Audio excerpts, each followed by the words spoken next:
One of the questions that has come to me is from a lady who wishes to remain anonymous. She has not given her name, but she says that she was under the impression that ladies, generally speaking, have a low cardiovascular risk.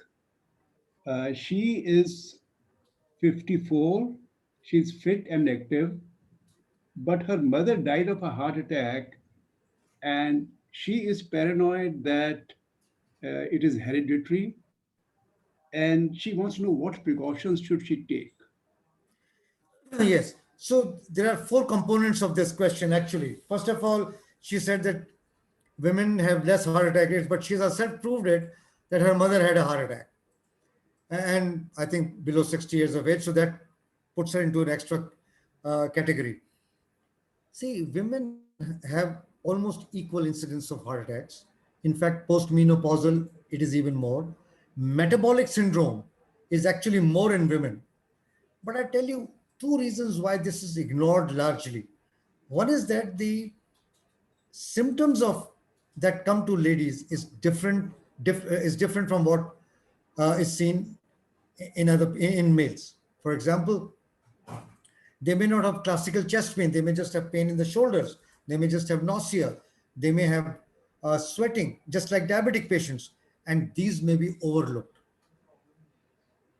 Coming to her third component, she's living healthy. She's 54. She's postmenopausal. She must get a CT coronary angio. She must get a lipid profile.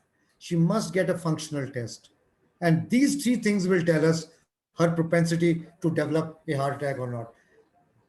Just because a mom and dad had it, it's not that every child is going to have it. But it's a good pointer. It's a good place to begin with.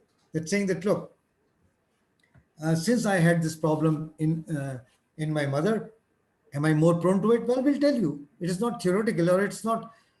We will be able to tell you by 4 or 5 tests, as I defined, whether you have even a plaque formation or not.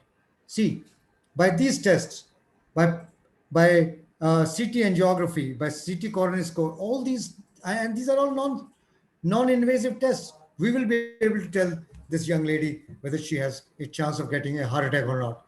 But this is a fact that many a times women's symptoms are overlooked.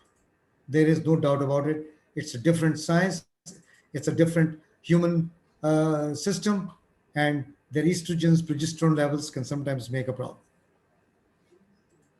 And I just noticed, Dr. Kashiva, that you said that all the tests that you just talked about are tests which can be done on an OPD basis. It is not Yes. that patient has to be admitted for a long period of time and then tests have to be carried out. No, absolutely. You're absolutely correct. These are all OPD tests. One, we have something called Medanta Years to Life, which has from hemoglobin to CT angio. It has everything. And because sometimes you need to know, like in males, for example, you need to know what the TSH levels are.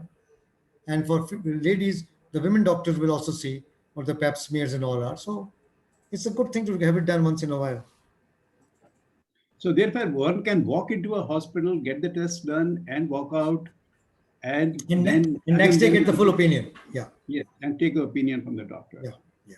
So therefore, there is no reason really now for people not to go to a hospital and get a checkup done. If you feel that you are at a risk, you definitely must walk into a hospital, get a checkup done, and there you are. You will very easily know whether you have a problem or you don't have a problem. Yeah, yeah.